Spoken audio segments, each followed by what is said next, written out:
Noticias de última hora, preste mucha atención.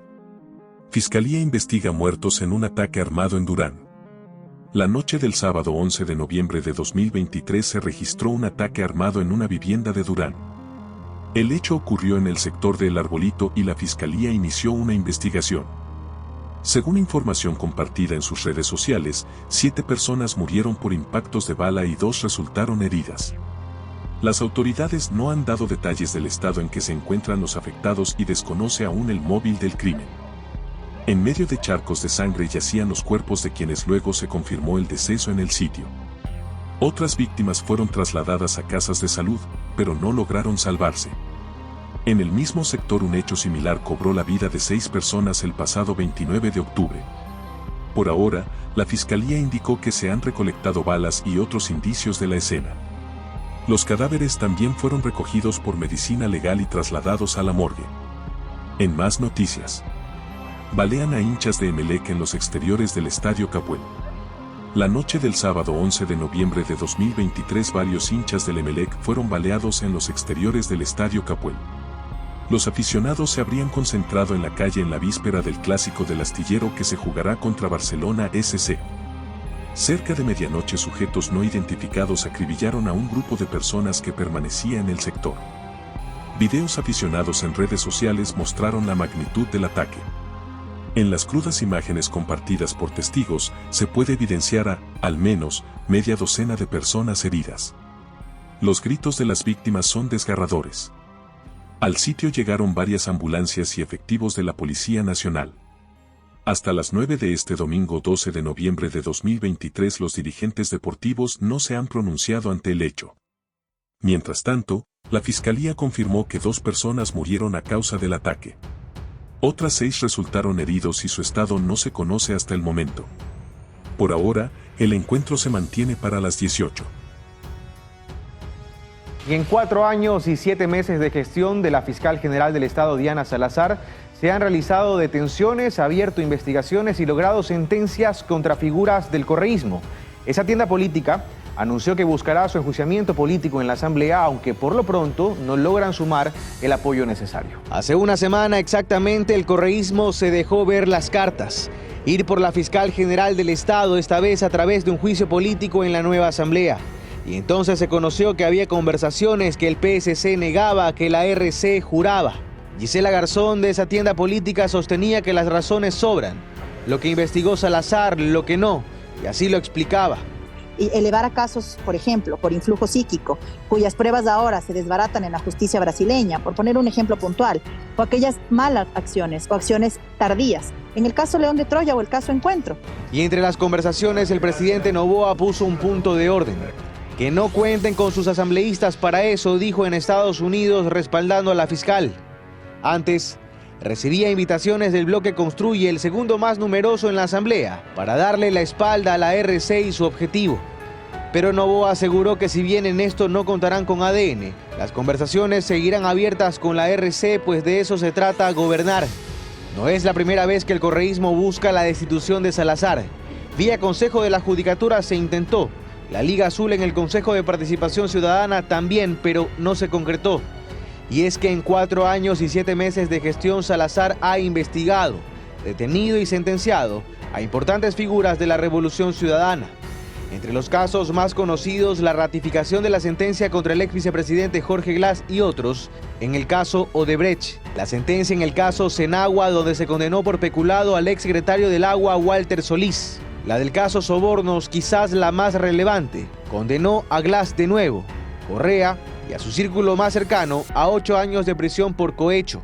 Además, Salazar reactivó el caso Singue, que en junio de este año entró en una nueva etapa, y ahí también es procesado Glass, esta vez junto a Wilson Pastor y Carlos Pareja Yanuseli. La Fiscalía al mando de Salazar también abrió procesos, realizó allanamientos y logró la detención de figuras del correísmo tras las movilizaciones de octubre de 2019. Tema zanjado tras las amnistías otorgadas en la Asamblea Nacional. No es todo. A finales de noviembre, Fiscalía formulará cargos contra Glass y 2 exfuncionarios de ese régimen por el manejo de los recursos para la reconstrucción de Manabí y Esmeraldas luego del terremoto de 2016.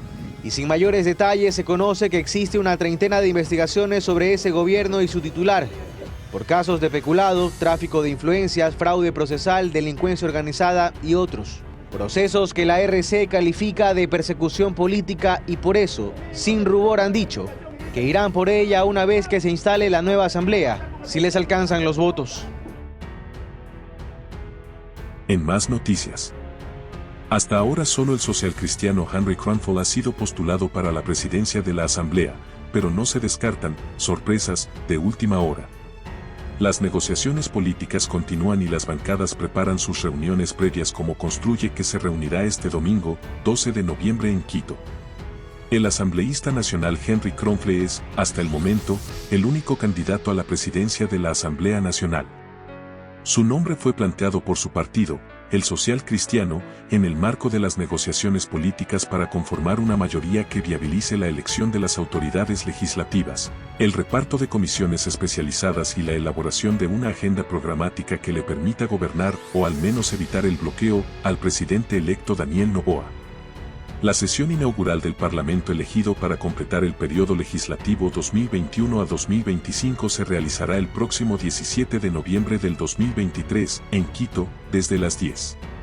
Y en ella se seleccionará al presidente y vicepresidentes, así como a los 4 vocales del Consejo de Administración Legislativa, CAL. La elección de Kronfall, ingeniero mecánico, empresario y exdirigente de los industriales, es parte del acuerdo que estaría ya casi sacramentado entre el correísmo, la alianza gobiernista Acción Democrática Nacional y los socialcristianos.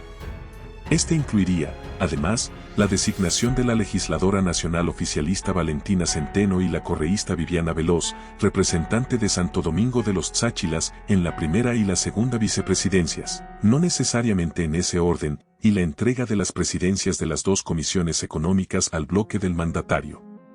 En tanto que el juicio político a la fiscal general, Diana Salazar, quedó fuera de la negociación, al menos por ahora.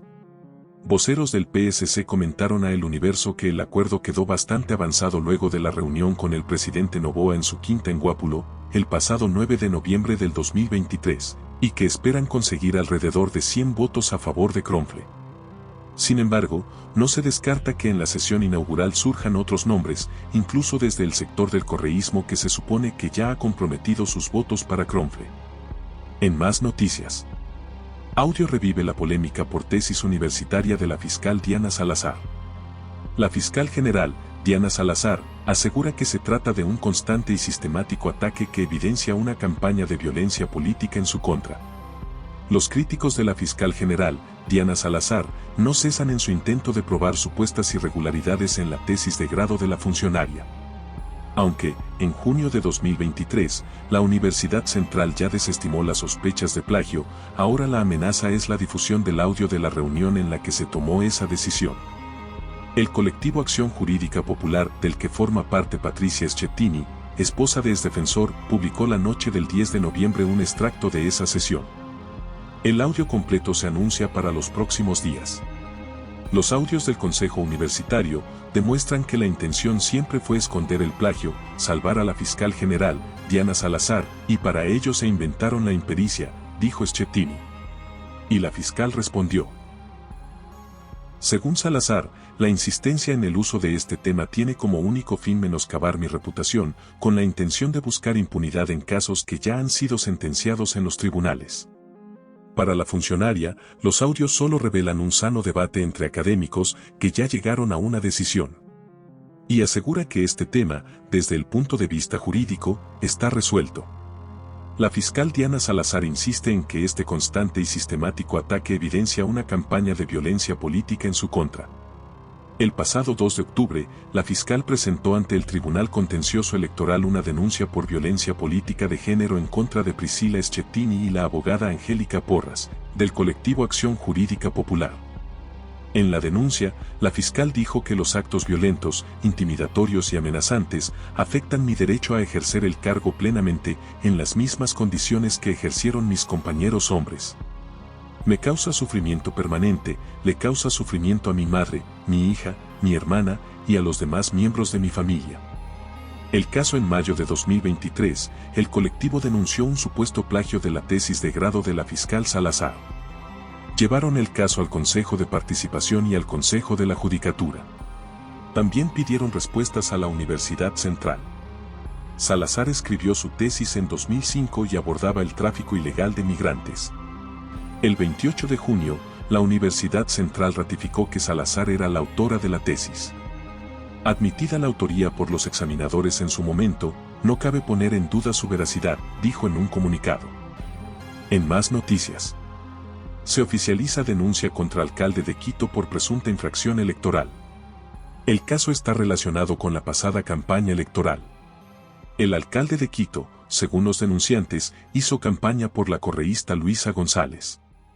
Juan Esteban Guarderas, actual vocal del Consejo de Participación, y la ciudadana Mónica Jaramillo interpusieron, el 10 de noviembre de 2023, una denuncia por presunta infracción electoral contra Pavel Muñoz, alcalde de Quito.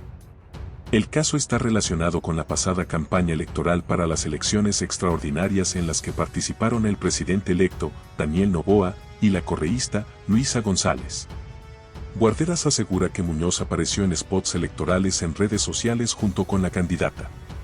Al ser un servidor público, en el ejercicio de sus funciones, no puede inducir al voto a favor de una tendencia política, dijeron los denunciantes. Los denunciantes aseguran que interpusieron la demanda en cumplimiento del artículo 95 de la Constitución en el ejercicio del control social y la lucha anticorrupción. Según el artículo 278 del Código de la Democracia, los servidores públicos que, en ejercicio de sus funciones, induzcan el voto a favor de determinada preferencia electoral cometerían una infracción electoral grave que se sanciona con multas desde 11 salarios básicos unificados hasta 20 salarios básicos unificados, destitución, suspensión de derechos de participación desde 6 meses hasta 2 años. En octubre pasado, cuando Guarderas anunció la posible demanda, el alcalde Muñoz aseguró que no ha violentado en ningún momento el marco electoral. Por lo tanto, si llega a presentar esa denuncia, evidentemente presentaré los descargos, si es que algún juez electoral cree que amerita un proceso de investigación. En más noticias.